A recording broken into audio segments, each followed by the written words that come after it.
Bonjour à tous, c'est Fred, j'espère que tout le monde va bien. On se retrouve aujourd'hui pour une nouvelle vidéo et la suite de la carrière avec Alto Adige, le FC Sud Tyrol. Lors de la vidéo précédente, nous étions arrêtés fin octobre avec une découverte de la Serie A. Rappelez-vous, on était parti sur un mercato extrêmement difficile et beaucoup de joueurs étaient partis libres et on a dû renforcer l'effectif pour l'accession en Serie A avec un budget extrêmement limité, aussi bien sur la partie salariale mais également sur la partie enveloppe transfert. Comme vous le savez, on a eu énormément de mal à mettre en place une tactique axiale puisqu'on avait des difficultés pour pouvoir se créer du jeu, mais surtout marquer des buts. J'ai donc fait le choix et un pari peut-être un peu risqué d'orienter ma tactique vers quelque chose qui est beaucoup plus basique et qu'on maîtrise normalement globalement mieux. C'est un 4-2-3-1. Pour ce faire, j'ai dû recruter des joueurs, on verra les joueurs que j'ai pris après, mais on va d'abord parler un petit peu tactique pour voir ce que j'ai souhaité mettre en place. Première chose, on oublie la mentalité offensive, on part sur du positif, on va limiter la prise de risque des joueurs, mais en essayant toutefois d'amener un allant offensif avec des prises de risque qui seront malgré tout relativement mesurées. Pour le dispositif et les rôles que j'ai sélectionnés, bon, devant, Adrien Hunou a quand même énormément de mal à répéter les efforts. C'est pourquoi je lui ai mis le rôle d'attaquant de soutien, un rôle pour un joueur qui va quasiment pas décrocher et qui sera présent uniquement pour les phases offensives et les phases vraiment où il va pouvoir amener de la percussion et du danger. Sur les côtés, on va retrouver deux attaquants intérieurs soutien qui vont amener du nombre dans l'axe du terrain, bien aidé bien sûr par le fameux Daniele Casiraghi avec une position de milieu offensif attaque qui lui par contre va pouvoir se projeter et amener du danger dans la surface de réparation. Et devant la défense, on va retrouver un double pivot composé d'un milieu de terrain récupérateur soutien, de façon à gratter les ballons et à monter un petit peu plus au niveau du terrain. Et ensuite, on verra le poste du segundo volante. Ça, je ferai une vidéo dessus. C'est un poste qui est extrêmement intéressant, qu'on voit peu. En gros, et pour résumer, c'est un box-to-box défensif qui va pouvoir lui également amener de la verticalité dans le cœur du jeu de l'équipe adverse. Pour les centraux, eh bien, j'ai rien touché. Et pour les latéraux, toujours Brunner avec une option attaque et Simone Davi avec lui la partie soutien. Avec le ballon, par contre, on va tenter des passes un peu plus directes, à rythme un peu plus élevé. Voilà, on part du constat que les joueurs ont parfois des qualités limitées au niveau des passes. Donc on va chercher un jeu plus rapide et direct vers l'avant pour essayer de prendre à revers les différentes défenses adverses. En transition, on va chercher également là aussi à contrer dès la récupération du ballon pour amener du danger. Et par contre, là, ça va vraiment changer. On va amener un jeu extrêmement haut au niveau du pressing de l'attaque, mais également de la partie défensive. On va empêcher les relances du gardien, un pressing beaucoup plus intense, et on va demander aux joueurs de s'engager plus afin d'apporter un impact physique beaucoup plus conséquent lors des duels. Grâce à des résultats plutôt encourageants, le board a bien débloqué de nouveaux fonds pour les transferts et on s'est retrouvé avec une enveloppe grosso modo d'à peu près entre 5 et 6 millions d'euros, ce qui a permis de modifier la tactique, d'acheter des joueurs pour remplir les rôles pour lesquels j'avais des carences sur le terrain. Ma première recrue, c'est un joueur de rotation, c'est Alessio Tribuzzi qui vient d'Avellino. Je ne l'ai pas acheté cher, 100 000 euros seulement, il était en fin de contrat, donc j'ai vraiment sauté sur l'opportunité. Joueur qui va évoluer à la place côté droit, en remplacement de Matteo Rover. Voilà, c'est un attaquant de soutien de rotation qui va me permettre d'amener parfois des petits remplacements quand Matteo sera en difficulté. Derrière, on peut signer un défenseur central, parce qu'on en avait discuté ensemble. Beaucoup de mal avec Christopher Cobalt, qui est vraiment très très très mauvais, si on peut dire. Là, je me lance sur un joueur plutôt d'avenir, un jeune croate de 21 ans. Là encore, un payé quand même une petite somme importante pour le club, à 400 000 euros. Un salaire qui n'est pas énorme, 37 000 euros par mois. Surtout, je me base sur lui parce qu'il a de très bonnes qualités au niveau du jeu aérien. Il a 16 en détente verticale. La tête, il a 12. Donc je compte vraiment sur son gabarit imposant, 1,95 m, pour amener du danger à la fois sur les phases de coups de pied arrêtés, mais également amener la solidité, la stabilité, parce qu'on prend trop de buts sur les phases, les CPA des équipes adverses. Un investissement ensuite très intéressant, c'est Rares Hillier qui vient de Nice.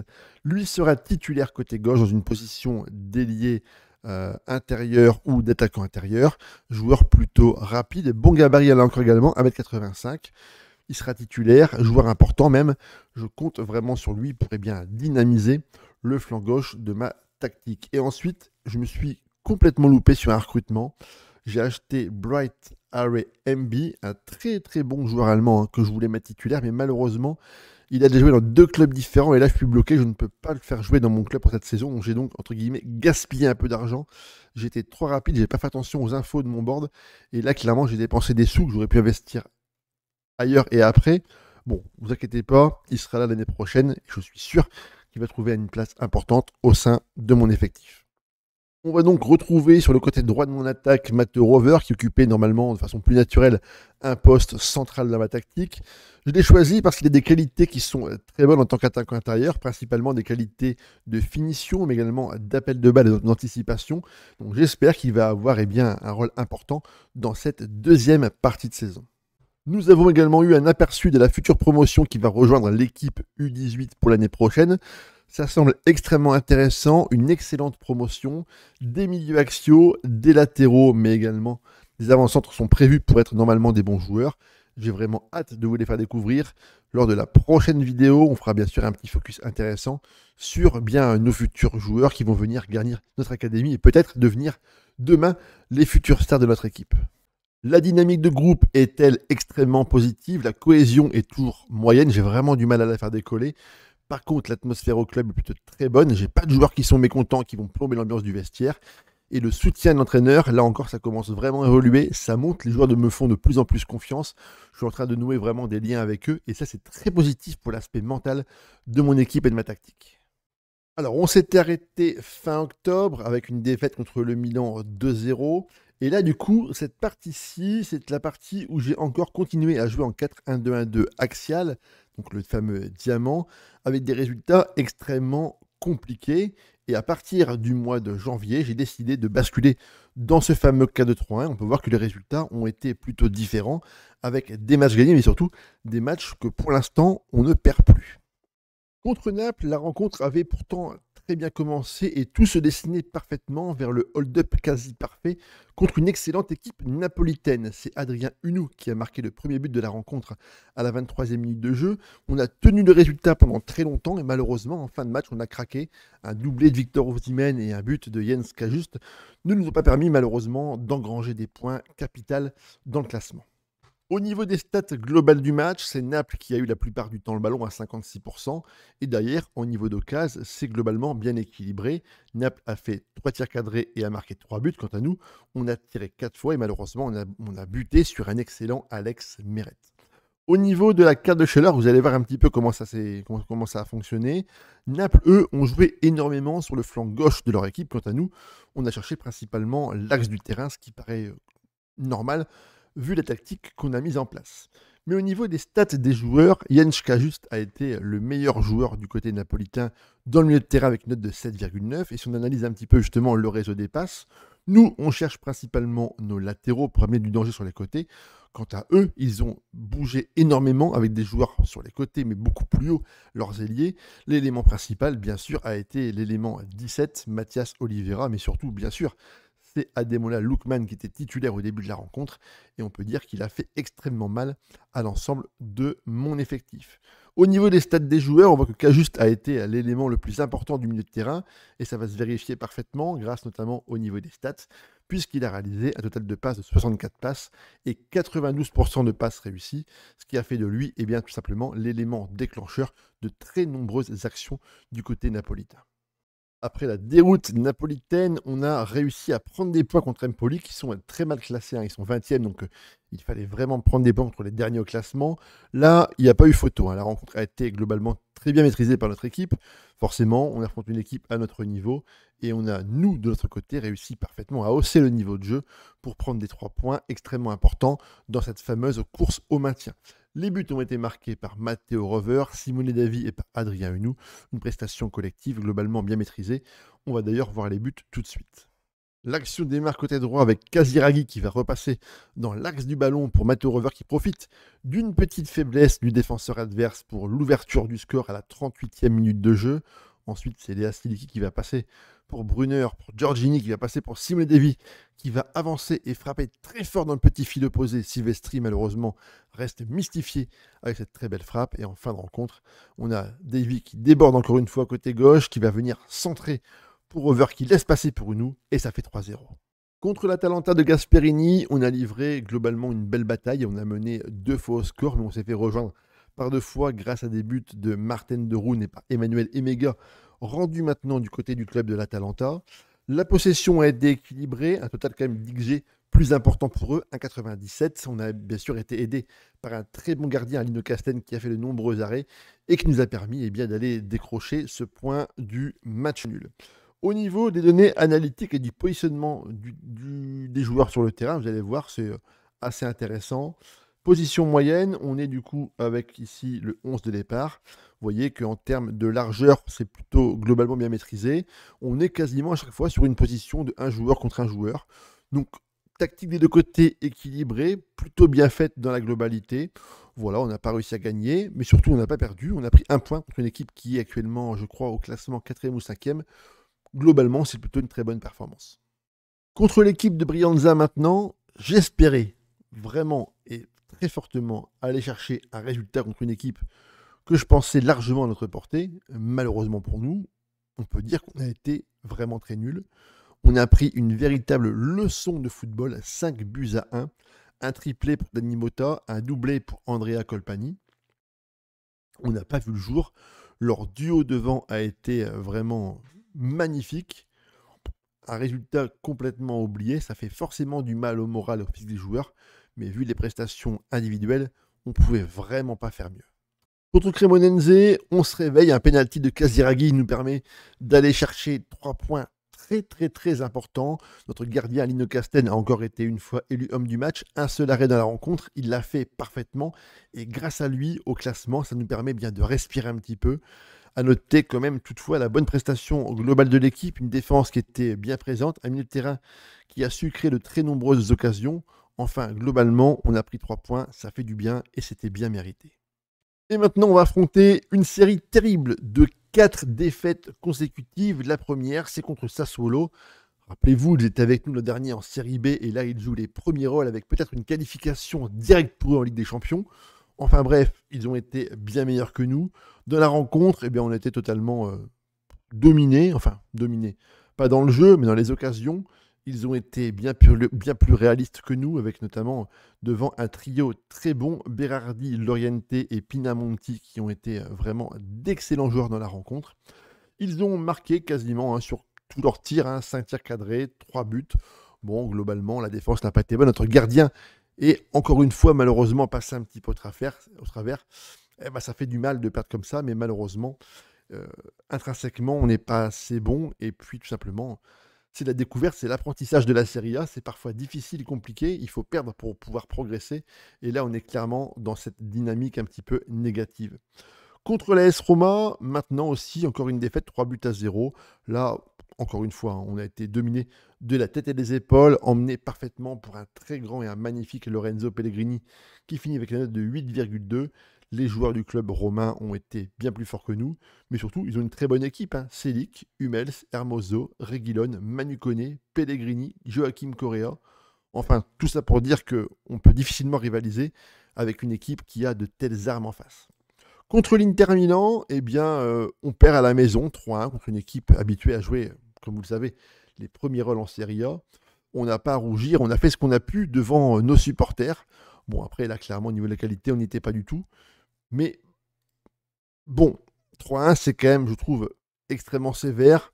On a tout donné. On a vraiment joué un bon football, mais malheureusement, ça n'a pas suffi. Contre la Juve, 4e défaite. C'était la première fois qu'on jouait en cas de 3-1. Il faut forcément du temps pour que la tactique soit assimilée par les joueurs. On a pris 2 buts par Nicolas Gonzalez. Eux, par contre, leur tactique la maîtrise parfaitement. Nous, on est encore au début. Donc, j'ai vraiment basé l'entraînement sur la tactique de l'entraînement de match pour pouvoir améliorer tout ça. Et bien, forcément, derrière, les résultats vont commencer à suivre. Et là, ça devient vraiment intéressant. Contre le Genoa, on avait pris 3-0 à l'extérieur. Et maintenant, on a pris notre revanche en leur mettant, eh bien, là aussi, 3-0 à la maison devant nos supporters. Ouverture du score sur penalty par Casiraghi qui prend parfaitement le gardien Lotka à contre-pied. Et en fin de match, on va avoir notre petit joueur devant, Albanais, notre petit joueur vedette remplaçant Mercage qui vient placer une très belle tête sur un très bon centre de notre recrue Ilié.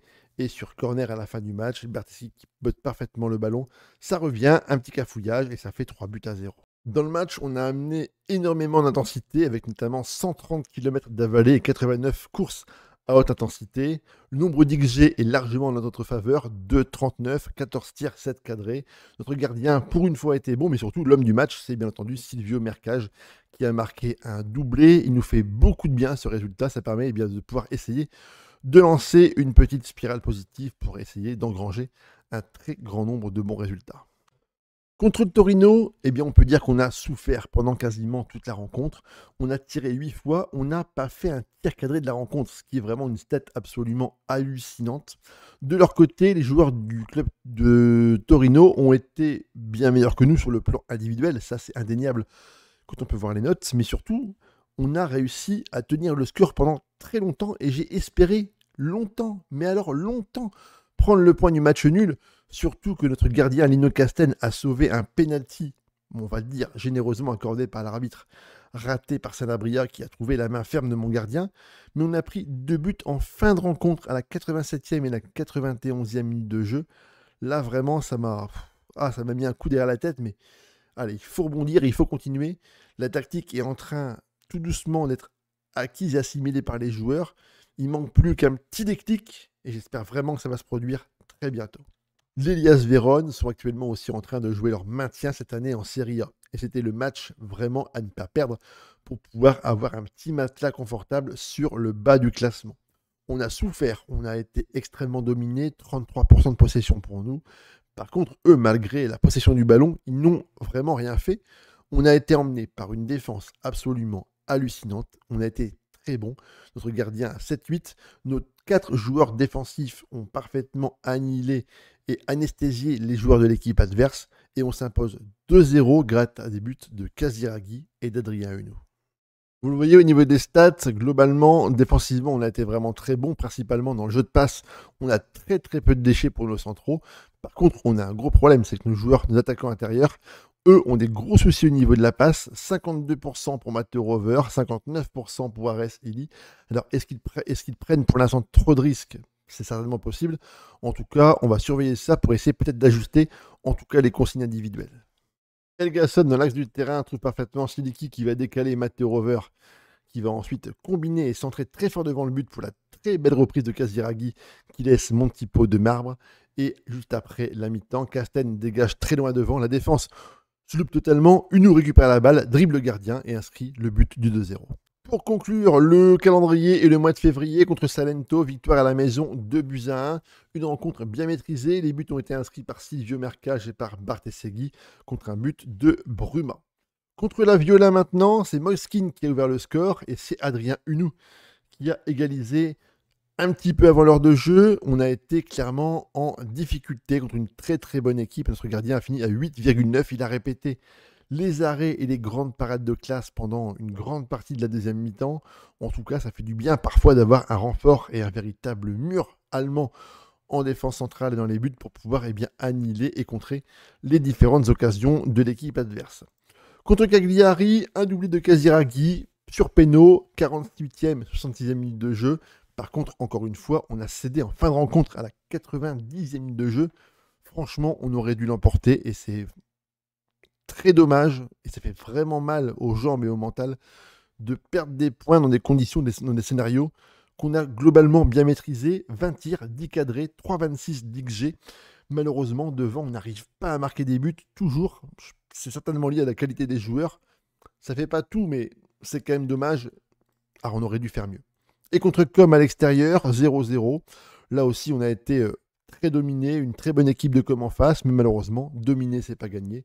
Et pour une fois, on a réussi à prendre des points à l'extérieur contre une équipe qui a été bien plus vindicative que nous, bien plus cohérente. Et bon, ça fait du bien. Au niveau du classement, on peut dire qu'on commence véritablement et vraisemblablement à se décrocher du wagon de derrière. On est 14e avec 29 points. Le premier barragiste à 17 points, déjà 12 points d'avance devant. C'est globalement plutôt bien parti.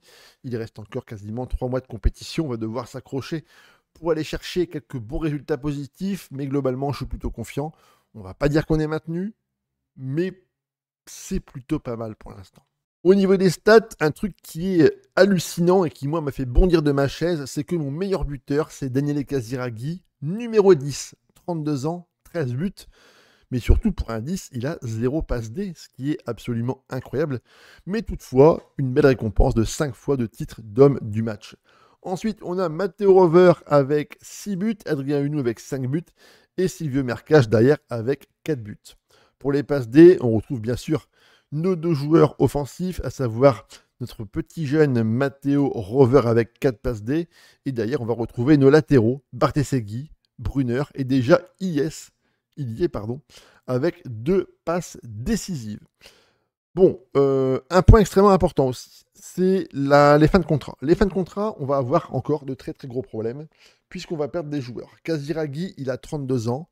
Je pourrais toutefois essayer de le conserver. Mais malheureusement, à 32 ans, il me demande un salaire qui est trop important. Je ne peux pas me permettre de mettre 100 000 balles sur un mec qui va décliner physiquement. Le QPN est à 12, donc ça veut dire que dans l'année prochaine, il va vraiment commencer à baisser. Donc Casiraghi l'an prochain ne sera vraisemblablement plus un joueur de Alto Adige. Ensuite, on va avoir aussi un autre problème. C'est Matteo Rover, qui son contrat prend également fin, lui, en 2025. Donc autant dire au mois de juin, non Matteo, en 4 mois.